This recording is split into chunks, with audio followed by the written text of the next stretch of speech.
হামাসের পাশাপাশি হিজবুল্লাহও একেবারে নখদন্তহীন হয়ে পড়েছে, তাদের কোনো ধরনের আর সক্ষমতা নেই। আরও কিছু শর্ত যুক্ত হচ্ছে, যেরকম আমেরিকার ক্ষমা চাওয়া। আব্রাহাম লিঙ্কনকে কিন্তু পারস্য উপসাগর থেকে অনেক দূরে সরিয়ে নেওয়া হয়েছে এবং তাকে ডিকমিশন করা হচ্ছে। কিন্তু আমেরিকান আর্মি নিজে আপনার তদন্ত করে দেখেছে যে হ্যাঁ, ওই আমেরিকার টমাহকের আক্রমণে ওই স্কুল ধ্বংস হয়েছে। সেই দুবাইয়ে কিছুক্ষণ আগেও দুবাইতে ইরান হামলা চালিয়েছে এবং ইরান ওই আঘাতটা করতে চাচ্ছে যে দেখো আমার দেশের মানুষ যে যন্ত্রণা সহ্য করছে, তুমি সেই যন্ত্রণা সহ্য করো। দুবাই ছাড়ার জন্য মার্কিনীদের মধ্যে হুড়োহুড়ি পড়ে গেছে। চর্চা ডিকোটে স্বাগতম। ইরান জুড়ে এখনও হামলা অব্যাহত রেখেছে ইসরায়েল আমেরিকা, পাশাপাশি ইরানও পাল্টা হামলা চালাচ্ছে। কিছুক্ষণ আগে আমরা দেখলাম যে ইরানের ড্রোন হামলায় ওমানে 2 জন নিহত হয়েছে, তবে তাদের পরিচয় এখন আমরা জানতে পারিনি। ওদিকে আমেরিকা রাশিয়ার ওপর থেকে তেল বিক্রিতে সাময়িক যে নিষেধাজ্ঞা, সেটি নিষেধাজ্ঞা সাময়িকভাবে তুলে নিয়েছে। সব মিলিয়ে আমেরিকা বলছে যে এতে বিশ্ববাজারে তেলের যে ঘাটতি কিংবা জ্বালানির যে অর্থ যে অনেক বেড়ে গেছে, দাম যে অনেক বেড়ে গেছে, সেটা কিছুটা কমবে। এসব নিয়ে কথা বলবো। সঙ্গে আছেন চর্চার ব্যবস্থাপনা সম্পাদক সেলিম খান। সেলিম খান, যুদ্ধের প্রায় আজ 14তম দিন। ইরানে এখনও তীব্র হামলা চালাচ্ছে আমেরিকা, ইসরায়েল বাহিনী। ইরানের মোট প্রায় 11টি প্রদেশে হামলা চালাচ্ছে। তো আমরা শুরু থেকে দেখে আসছি ইরান প্রতিরোধ করছে, পাল্টা হামলা চালাচ্ছে। ইরান আসলে তার সক্ষমতা কতখানি, কি জানা গেছে? দেখুন, প্রথম আমরা গতদিনও বলছিলাম যে ইরানের আসলে আকাশটা অরক্ষিত একদম। ফলে ইরানের আকাশপথ যেহেতু অরক্ষিত, সেই জন্য ক্ষেপণাস্ত্র এবং যুদ্ধবিমান দিয়ে হামলা চালানোটা আমেরিকা বা ইসরায়েলের জন্য খুব সহজ। ইতিমধ্যে প্রায় ইরানে 1700 জায়গাকে টার্গেট করে হামলা চালানো হয়েছে। কিন্তু ইরানের উপর হামলা, এটা ইরানের উপর এই ধরনের হামলা হবে এটা কিন্তু ইরান জানে, আগে থেকেই জানতো। ইরান আগে থেকেই জানে। এবং এই যে বিপুল হামলা হচ্ছে, এতে কিন্তু ঠিক একইভাবে হামলা যেমন হচ্ছে, যেমন হামলা চালাতে গেলে যে বিপুল পরিমাণ অস্ত্র গোলা বারুদ প্রয়োজন হয়, সেটার কিন্তু প্রয়োজন হচ্ছে। এবং সেটার প্রয়োজন হওয়ার সঙ্গে সঙ্গে কিন্তু অন্যের যারা হামলা চালাচ্ছেন তাদের ভাড়ারে টান পড়েছে। ফলে ইরান যেটা চাইছিল যে যুদ্ধকে প্রলম্বিত করার, কারণ তার কাছে কোনো ওই অস্ত্র নেই যে সে এই ওকে আকাশ সমানে সমানে হামলা করবে। এটা একটা অসম লড়াই। এই অসম লড়াইতে ইরান অনেক ব্যাকফুটে, সুতরাং তাকে অনেক ভেবে চিনতে তারপরে তাকে চলতে হচ্ছে। একে তার শত্রু হচ্ছে একদিকে আমেরিকা ইসরায়েল, তারপরে তার প্রতিবেশীরাও তার বন্ধু না। ফলে সে একটা মানে অদ্ভুত বিরূপ পরিস্থিতির মধ্যে। এবং দেখেন যে ইরানে এই যে হামলা হলো, সারা বিশ্ব জুড়ে কেউ একবার নিন্দা করা বা ইয়ে করা, কেউ সবাই যেন এক ধরনের মৌন সম্মতি দিয়ে আছে। কেউ যেন মানে সবাই হ্যাঁ এটা আলাপ আলোচনার মাধ্যমে মিটিয়ে নেওয়া, এই কৌশলী একটা কথা বলে মানে সেখান থেকে মূল বিষয়টা থেকে পাশ কাটিয়ে যাচ্ছেন। ইরান যে কোনো দোষ করেনি এবং ইরানে যে অভিযোগ করা হচ্ছে সেটা যে সত্য না, এবং ইরানের উপর হামলা যে একেবারেই একটা অন্যায় হামলা, এই কথাটা কেউ কোনো দেশ বলছে না। তার মানে ইরানের সঙ্গে আলটিমেটলি অনেক দেশই নেই, একমাত্র ইরান রাশিয়া এবং চীনের কাছ থেকে সমর্থন পেয়েছে। এখন ইরানের কাছে যেটুকু তার সামর্থ্য আছে, ইরানের সামর্থ্য বলতে ইরানের মূল জিনিস হচ্ছে তার আইআরজিসি, যে ইসলামিক রেভলিউশন গার্ড কর্পস, সেই বিশাল বাহিনী, তাদের যে অস্ত্রশস্ত্র আছে সেইটা, আর ড্রোন এবং ক্ষেপণাস্ত্র, বিভিন্ন ধরনের ব্যালিস্টিক ক্ষেপণাস্ত্র, হাইপারসনিক ক্ষেপণাস্ত্র, মিড রেঞ্জ ক্ষেপণাস্ত্র, শর্ট রেঞ্জ ক্ষেপণাস্ত্র, এই ধরনের ক্ষেপণাস্ত্র তাদের হচ্ছে। এবং সেইটাকে তারা এবং তারা তো মানে কি বলবো, যে আমেরিকা যেভাবে ইসরায়েল যেভাবে অস্ত্র ব্যবহার করছে, তারা তো সেইভাবে অস্ত্র ব্যবহার করতে পারে না, কারণ তারও পরিমাণ লিমিটেশন এবং তারও লিমিটেশনস আছে। এবং ইরান দেখেন যে হামলাগুলো, আপনি যদি বিভিন্ন এগুলো মূলত টিভি বা অন্য ইয়েতে আসে না, সোশ্যাল মিডিয়াতেও গিয়ে দেখেন যে ইরানের যে ক্ষেপণাস্ত্রগুলো সেগুলো কিন্তু মাটি ফুঁড়ে উঠছে। দেখা যাচ্ছে যে মরুভূমির ভেতর থেকে, মাটির ভেতর থেকে হঠাৎ করে একটা ক্ষেপণাস্ত্র উঠলো। দ্যাট মিনস তার সমস্ত জিনিস সে নিচে, মাটির নিচে নিয়ে গেছে। সেখানে ড্রোন হোক, হেলিকপ্টার হোক এবং অন্য অন্য যে কোনো জিনিস সে কিন্তু প্রকাশ্যে আনছে না। সে এই পর্যন্ত অপেক্ষা করতে চায় যে আমেরিকা কতক্ষণে সে তার অস্ত্র ভান্ডার ফুরিয়ে আসে, কখন সে বলে যে আর তো পারা যাচ্ছে না, মানে এইরকম একটা অবস্থার আর মধ্যে। ইরানের যে সুপ্রিম লিডার এখন যে ধর্মীয় যে নেতা মোস্তফা খামেনি, তিনি সম্ভবত গতকালকেই বললেন যে এই যুদ্ধ চলবে, তারা হামলা চালিয়ে যাবে যদি হামলা অব্যাহত থাকে। পাশাপাশি ইসরায়েল থেকে বলা হচ্ছে তারা লেবানন দখল নেবে।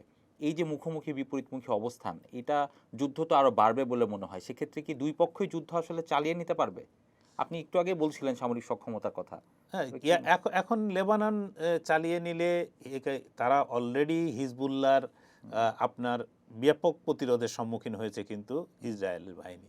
এবং ইসরায়েলের উত্তর ইসরায়েলের একটা বেশ শহর আছে, সেই শহরে আপনার হিজবুল্লাহ যে পরিমাণ রকেট হামলা চালিয়েছে, ওই শহরের বাসিন্দারা আপনার ইসরায়েলের সরকারের কাছে হাত জোড় করে মিনতি করছে যে আমরা যুদ্ধ তোমরা শিগগির থামাও, আমরা এই যুদ্ধ চাই না, এই যুদ্ধের মধ্যে আমাদের বেঁচে থাকার কোনো সক্ষমতা নেই, আমাদের সমস্ত লাইফ ডিসরাপ্টেড, আমাদের পুরো জীবন ধ্বংস হয়ে গেছে, ফলে এখান থেকে আমার বেরোনোটা খুব জরুরি, তোমাদেরকে হাত জোড় করছি যে ফলে লেবানন দখল করে নেওয়ার কথা বলা অনেক সোজা।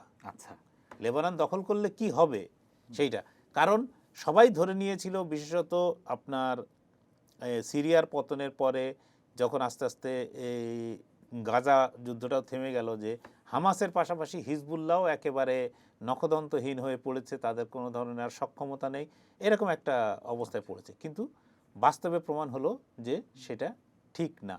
আপনি যে মোস্তফা খামেনির কথা বলছিলেন, মোস্তফা খামেনি যে যুদ্ধ চালিয়ে যাওয়ার কথা বলবেন, এটাই ঠিক, মানে কারণ তাদের রাষ্ট্রপতি যে বা প্রেসিডেন্ট যিনি পেজাশকিয়ান 3টি শর্ত দিয়েছেন। হ্যাঁ, এর মধ্যে আরও কিছু শর্ত যুক্ত হচ্ছে, যেরকম আমেরিকার ক্ষমা চাওয়া, মানে এর ভবিষ্যতে এই ধরনের কোনো হামলা হবে না, এই এর নিশ্চয়তা। এর নিশ্চয়তা, মানে আন্তর্জাতিক মানে নিশ্চয়তা দিতে হবে, এরকম অনেক কিছু। সুতরাং একজন সুপ্রিম লিডারের পক্ষে তো বলা এটা সম্ভব না যে তো মানে আমি যুদ্ধ যুদ্ধ থেকে থামিয়ে। এবং কেন থামাবে, সে যা মার খাওয়াটা তো খেয়েছে। সেলিম খান, আমরা একটু কিছুক্ষণ আগে দেখছিলাম যে আইআরজিসি একটি দাবি করেছে যে তারা মার্কিন রণতরী আব্রাহাম লিঙ্কনকে অকেজো করেছে। পাশাপাশি এর বিপরীত পাশে পেন্টাগন থেকে বলছে যে না, এমন কোনো কিছুই হয়নি। এই যে দাবি পাল্টা দাবি, এর মাঝে আসলে সত্যটা কি?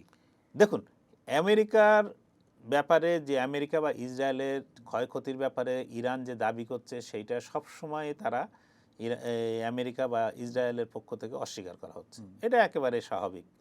এবং আব্রাহাম লিঙ্কনের মতো এত বড় বিমানবাহী রণতরী ক্ষতিগ্রস্ত হবে, এবং ইরানের কোনো সক্ষমতা নেই বলে আমেরিকা, মানে যে দেশের প্রেসিডেন্ট বলেছেন যে ইতিমধ্যে যুদ্ধ জয় হয়ে গেছে, সেই দেশের পক্ষে এটা স্বীকার করা কতটা কঠিন যে আব্রাহাম লিঙ্কন ক্ষতিগ্রস্ত হয়েছে। আব্রাহাম লিঙ্কনকে কিন্তু পারস্য উপসাগর থেকে অনেক দূরে সরিয়ে নেওয়া হয়েছে আচ্ছা, এবং তাকে ডিকমিশন করা হচ্ছে, মানে সে আর কার্যকর হবে কিনা এটা একটা প্রচার, এবং এই প্রচারের সত্যতা এখনো পর্যন্ত নিশ্চিত করেনি। তবে নিশ্চিত কিছু সময় পরে আপনার জানা যাবে সত্যটা কি। আমি শুধু একটা উদাহরণ দিই আপনাকে, যে ইরানের যে স্কুলে বোমা হামলা না, ক্ষেপণাস্ত্র হামলা, টমাহক ক্ষেপণাস্ত্র হামলা চালিয়ে 165 জন ছাত্রীকে, যাদের বয়স 6 থেকে 12 বছরের মধ্যে, এই শিশুদেরকে হত্যা করেছিল, তখন কিন্তু প্রথমে অভিযোগটা উঠলো ইসরায়েলের বিরুদ্ধে, আচ্ছা, তারপরে অভিযোগটা উঠলো আমেরিকার বিরুদ্ধে। আমেরিকার প্রেসিডেন্ট বলে দিলেন এটা আমরা করিনি, এটা তো ইরান ওরা জানে না, ওরা না বুঝে হয়তো করে ফেলেছে, ওদের তো কোনো কিছু ঠিক ঠিকানা নেই। কিন্তু আমেরিকান আর্মি নিজে আপনার তদন্ত করে দেখেছে যে হ্যাঁ, ওই আমেরিকার টমাহকের আক্রমণে ওই স্কুল ধ্বংস হয়েছে এবং এতজন ছাত্রী মারা গেছে। শুধু ধ্বংস না, টমাহক প্রথমটা পড়ার পরেও কিছু লোক বেঁচে ছিল এবং কিছু লোক উদ্ধার করতে গেছিল, আচ্ছা, ওইখানে উদ্ধার কাজ চালানোর জন্য গেছিল। তাদের উপর দ্বিতীয়বার এসে আবার মানে ক্ষেপণাস্ত্র আসলে পড়ে, ফলে যে উদ্ধার করতে গিয়েছিল এবং পরে আগে যারা মারা গেছে, দ্বিতীয় পর্যায়ে যারা ছিল তারাও প্রত্যেকে মারা গেছে, এতটাই বিধ্বংসী ছিল। এখন আমেরিকা সব জিনিস স্বীকার করে অনেক পরে, যেরকম আপনার এই তাদের ইরাকে একটা মানে যেটা যে ফুয়েল ভরার যে মানে জ্বালানি ভরার যে যুদ্ধ বিমান, যে আকাশে জ্বালানি ভরতে পারে, এই ধরনের একটা বিমান ধ্বংস হয়েছে।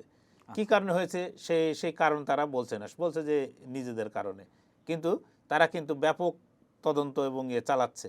কিন্তু ওইখানে কিন্তু ইরাকে শিয়াপন্থী মিলিশিয়া এবং অন্যান্য ইয়েরা কিন্তু বেশ সক্রিয়। আপনার যদি কুয়েতে যে 3টি F-15 পড়ে গেল, কোনো স্বীকার করা হয়নি। এমনকি এখনো পর্যন্ত যে কাতারে যে তাদের যে রাডার ছিল, পৃথিবীর অন্যতম শক্তিশালী রাডার, সেটা যে ধ্বংস হয়ে গেছে সেটার কথা কিন্তু তারা বলছে না। এমনকি বাহরাইনে তাদের যে 5th ফ্লিটের যে সদর দপ্তর, সেটা যে ক্ষতিগ্রস্ত হয়েছে, এমনকি তাদের বেসগুলো যে 17টা বেজ আছে মধ্যপ্রাচ্যের বিভিন্ন দেশে বিভিন্ন জায়গায়, সেগুলো যে ক্ষতিগ্রস্ত হয়েছে ব্যাপকভাবে, সে কথাও কিন্তু তারা বলছে না। এখন আসলে আমাদের অপেক্ষাই করতে হবে যে কতদিন পরে যে আবার এই স্বীকারোক্তিটুকু দেয় যে আব্রাহাম লিঙ্কন আসলে অকার্য হয়েছে। সেলিম ভাই, এবার একটু বিশ্ব বাজারের দিকে আসি। যে আমরা দেখলাম যে ইরান যুদ্ধের এই সময়ে যখন ইরান হরমুজ প্রণালী বন্ধ করে দিল, আমরা মধ্যপ্রাচ্যে তেল আমরা পাচ্ছি না, এরকম একটা পরিস্থিতিতে আমেরিকা রাশিয়ার ওপর থেকে সাময়িক নিষেধাজ্ঞা তুলে নিল যে তারা রাশিয়া তেল বিক্রি করতে পারবে। এই সময়ে এসে রাশিয়ার তেল, এটা কি যুদ্ধে আসলে রাশিয়ারই লাভ হচ্ছে, কি মনে হয়? দেখুন, রাশিয়ার কথার আগে আমি আগে একটু অন্য মানে এই তেলের দামের বিষয় ফিরে যাই। তেলের দাম যখন ইরানের সর্বোচ্চ নেতা ঘোষণা করলেন যে হরমুজ প্রণালী বন্ধ থাকবে, তারপরে কিন্তু তেলের দাম $100 নিচে ছিল, সেটা $100 উপরে উঠেছে। আমাদের সময় সকাল 9টায় এই তেলের দাম ছিল $101.13 আচ্ছা, ব্যারেল প্রতি। ফলে $100, এই যে তেলের দামের আবার বাড়তে শুরু করলো এবং যে ওঠানামা শুরু হলো, এর ধাক্কা কিন্তু সমস্ত শেয়ার বাজারে পড়েছে। প্রথমে গতকাল আমেরিকার যে শেয়ার বাজার ওয়াল স্ট্রিটে ব্যাপক ধস নেমেছে। এরপরে ওয়াল স্ট্রিট বন্দনা হতে হতে আপনার খুললো কোনগুলো, আমি যদি পূর্ব দিক থেকে ধরি, জাপান, কোরিয়া, তারপরে হংকং, প্রত্যেকটা মার্কেটে কিন্তু বড় ধরনের পতন হয়েছে। আপনার ভারতের পাশে প্রতিবেশী দেশ ভারতেও, সেখানেও শেয়ার বাজারে বড় ধরনের মানে পতন হয়েছে। ফলে শেয়ার বাজারগুলো দেখলেই বোঝা যাচ্ছে যে বিশ্বের সমস্ত একটা অস্থিতিশীল অবস্থার মধ্যে পড়ে গেছে। এখন এর মাধ্যমে বোঝা যাচ্ছে যে পৃথিবী জুড়ে যে একটা অস্থিতিশীল পরিস্থিতি তৈরি করেছেন ট্রাম্প, এটা কিন্তু উনি নিজেও বুঝতে পারছেন যে দেশগুলো হয়তো এখনো মুখ খুলে কোনো কিছু বলছে না, কিন্তু সবাই এর জন্য দোষারোপ করবে, সবাই এর জন্য আঙুল তুলবে ট্রাম্পের দিকে। সেই জন্য তিনি হঠাৎ করে গত রাতে সিদ্ধান্ত নিলেন যে, মানে আমেরিকান সবাই রাতে, যে এই রাশিয়ার তেলের উপর সাময়িক নিষেধাজ্ঞা প্রত্যাহার। রাশিয়ার তেল সাময়িক নিষেধাজ্ঞা প্রত্যাহার করলেও রাশিয়া বাজার মূল্যের চেয়ে যারা রাশিয়ার আগে থেকে ক্রেতা না, এক্ষেত্রে রাশিয়ার ক্রেতা, সবচেয়ে বড় ক্রেতা হচ্ছে এই মুহূর্তে চীন এবং ব্রাজিল। চীন এবং ব্রাজিলকে সে কনসেশন রেটে দিতে পারে, এমনকি ভারতকেও তারা কনসেশন রেটে আর তেল দেবে না, কারণ ভারত তাদের কাছ থেকে তেল কেনা, আমেরিকার চাপে পড়ে ভারত তাদের কাছ থেকে তেল কেনা বন্ধ করেছিল। এখন ইউরোপ বলেন আর অন্যান্যরা বলেন, হঠাৎ যদি তেল কেনা শুরু করতে চায়, রাশিয়া তো এখনই বললেই রাতারাতি কালকে উৎপাদন বাড়াতে পারবে না। আপনার এই যে মধ্যপ্রাচ্যের দেশগুলো, সৌদি আরব, কুয়েত, কাতার, ইরাক, ইরান, এরা মিলে যেহেতু তেল বাজারে সরবরাহ করতো প্রতিদিন, সেই পরিমাণ তেল তো রাশিয়ার পক্ষে মানে এককভাবে সরবরাহ করা সম্ভব না। সুতরাং তেলের বাজার যে অস্থির থাকবে এ বিষয়ে কোনো সন্দেহ নেই, এবং তেলের দাম বাড়বে। সেক্ষেত্রে রাশিয়া অতিরিক্ত দামে তেল বিক্রি করবে, ফলে রাশিয়া এক্ষেত্রে লাভবান হবে, এ বিষয়ে কোনো সন্দেহ নেই। কিন্তু রাশিয়া চায় যে আরও বেশি দিন ধরে আপনার আমেরিকা এই মধ্যপ্রাচ্যে আটকে থাকুক, তাতে তার রক্তক্ষয় হোক, তার সামরিক শক্তি, তার অর্থবল সব কিছু ক্ষয় হতে থাকুক। তাহলে আর যদি এই ইরান যুদ্ধে একবার যদি প্রমাণ হয় যে আমেরিকা এখানে মানে এক ধরনের আপোষে যেতে বাধ্য হয়েছে, তাহলে আমেরিকার যে এই যে সারা বিশ্বে সবচেয়ে বড় শক্তি, এই শক্তির জায়গা আর আমেরিকা থাকবে না। থাকবে না।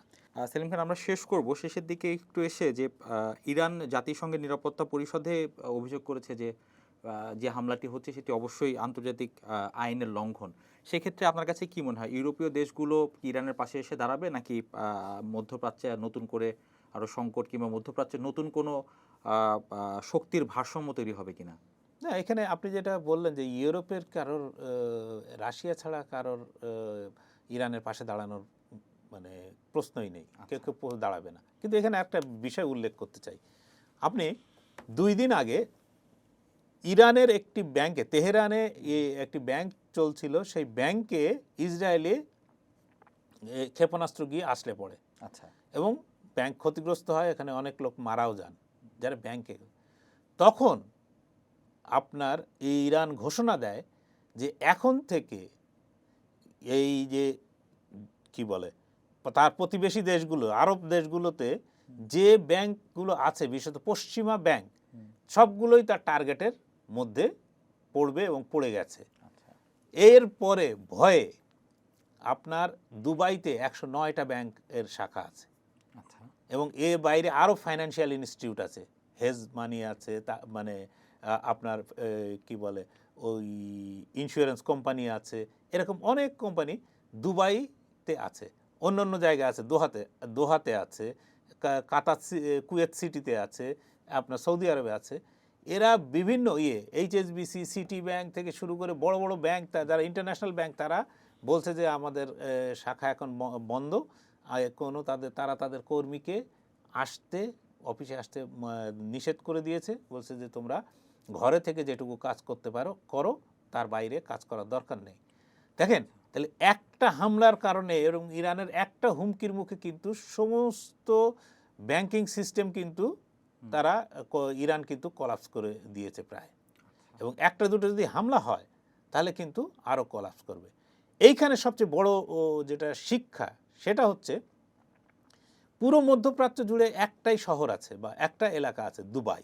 আচ্ছা, দেখেন, সে হচ্ছে কিন্তু সিঙ্গাপুর যেভাবে গড়ে উঠেছিল, দুবাইকে সেইভাবে গড়ে তোলা হয়েছে। একদম। এবং এটা একটা ব্যবসা বাণিজ্য, এইটার একটা বিরাট ক্ষেত্র। এবং আগে শুধু ধরেন যে আরব শেখদের সঙ্গে সঙ্গে এই উপমহাদেশের লোকজন কিন্তু যেত, এই ভারত, পাকিস্তান, বাংলাদেশ, শ্রীলঙ্কা, এইসব দেশের লোক কিন্তু। এখন ইউরোপীয়রাও তাদের নিরাপদ আবাস অনেকের জন্য, ব্যবসা বাণিজ্যের জন্য, ইউরোপীয় না আমেরিকার থেকে এসেও পর্যন্ত ওইখানে তারা ঘাঁটি গাড়ছিলেন। ওইখানে নতুন নতুন ঘর বাড়ি তৈরি হচ্ছিল, বড় বড় আরামদায়ক এবং বড় লোকদের বিলাস ব্যাসনের জন্য যত ধরনের জিনিস দরকার সব কিছু দুবাইতে হচ্ছিল। সেই দুবাইয়ে কিছুক্ষণ আগেও দুবাইতে ইরান হামলা চালিয়েছে এবং ইরান ওই আঘাতটা করতে চাচ্ছে যে দেখো, আমার দেশের মানুষ যে যন্ত্রণা সহ্য করছে, তুমি সেই যন্ত্রণা সহ্য করো। তাহলে যে দুবাইয়ের কথা বলছিলাম, দুবাই একটা মধ্যপ্রাচ্যে একটা উদাহরণ তৈরি করেছে। ঠিক দুবাইয়ের উদাহরণকে আপনার রেপ্লিকেট করতে বা একেবারে পুরোপুরি কপি করতে চাচ্ছে আপনার কাতার, তার দোহাতে। তো অনেকটাই সে করেছে, সে বিশ্বকাপ আয়োজন করেছে। তারা তেল নির্ভর অর্থনীতি থেকে তারা ব্যবসা নির্ভর অর্থনীতিতে চলে যেতে চাচ্ছে। তার সঙ্গে পর্যটন আছে, অনেক কিছু আছে। আবার সৌদি আরবের যিনি এখন যুবরাজ মোহাম্মদ বিন সালমান, MBS বলে যিনি পরিচিত, তিনিও কিন্তু সৌদি আরবকে নতুন করে রিডিফাইন করছেন নানা জায়গায় তিনি। এখন কি প্রমাণ হলো যে দুবাই এত কিছু বলছে, দুবাই নিজেই তো নিরাপদ না, ও তো নিরাপত্তা দিতে পারে না। তাহলে এই যে মধ্যপ্রাচ্যে এগুলো হবে, এগুলো নিরাপত্তা কোথায় পাবো? এইগুলোই কিন্তু আপনার যে মধ্যপ্রাচ্যের দেশগুলো বা ইরানের প্রতিবেশী দেশগুলোর কাছে মূল চিন্তার কারণ হয়েছে এটাই। তেল আজকে না হলে কালকে বেচতে পারবো, এর জন্য কোনো সমস্যা নেই। আর তাদের বিপুল পরিমাণ অর্থ আছে, ঠিক আছে। খুব দীর্ঘ সময় ধরে যদি তাদের জিনিস আটকে না রাখে তাহলে তাদের অসুবিধা হবে না। তাদের কিছু খাওয়া দাওয়া, পানি ও মানে এসব জিনিস বিশ্বের বিভিন্ন জায়গা থেকে যায়, সেটা হয়তো সমস্যা হতে পারে, কিন্তু অর্থবিত্তে তো কোনো সমস্যা নেই। কিন্তু তাদের সমস্যা, তারা যে লক্ষ্যে এগোচ্ছিল যে মধ্যপ্রাচ্যকে আস্তে আস্তে একটা ধর্মীয় থেকে বের করে সেখানে একটা ব্যবসা নির্ভর অর্থনীতি চালু করব এবং সে আগামী দিনে ইউরোপ আমেরিকার প্রতিদ্বন্দ্বী হয়ে উঠবে, সেখানে যেহেতু সেটা মোটামুটি একটা মাঝামাঝি অবস্থানে, সেখান থেকে ইউরোপ থেকে লোক আসা সোজা, আমেরিকা থেকে লোক আসা সোজা, সব দিক থেকে লোক আসার জন্য সহজ, এইরকম একটা সেই জায়গাটায়, সেই কেন্দ্রে। এবং ইরান এই বিষয়ে ইরান অনেক বেশি স্টাডি করেছে বলা যায়, অনেক বেশি গবেষণা করেছে। তা না হলে এই জিনিস কখনো এইভাবে করতে পারে না। তারা আপনার পুরো হামলাটাই দুবাই এবং আবুধাবি কেন্দ্রিক চালাচ্ছে, যে দুটোকে কেন্দ্র মানে আবুধাবি শারজা কেন্দ্রিক, আবুধাবি কেন্দ্রিক চালাচ্ছে, যাতে মানে ওই যে ব্যবসা কেন্দ্রিক যে একটা একটা শহর বা অঞ্চল গড়ে ওঠার, সেই অঞ্চলকে তারা একেবারে ধাক্কা, বড় ধরনের ধাক্কা দিয়েছে, যে যে তোমরা মনে করছো যে তোমরা এখানে নিরাপদ, তোমাদের এই নিরাপদ ইয়ে নেই। এবং দুবাই ছাড়ার জন্য মার্কিনীদের মধ্যে হুড়োহুড়ি পড়ে গেছে, এমনকি কেউ কেউ টিকিটের জন্য $1,00,000 দিতে পর্যন্ত রাজি, $1,00,000 খরচ করতে রাজি। দর্শক, এখন এই পর্যন্তই। দেশ বিদেশের খবরের যে কোনো বিশ্লেষণ জানতে চোখ রাখুন চর্চার ফেসবুক ও ইউটিউব চ্যানেলে।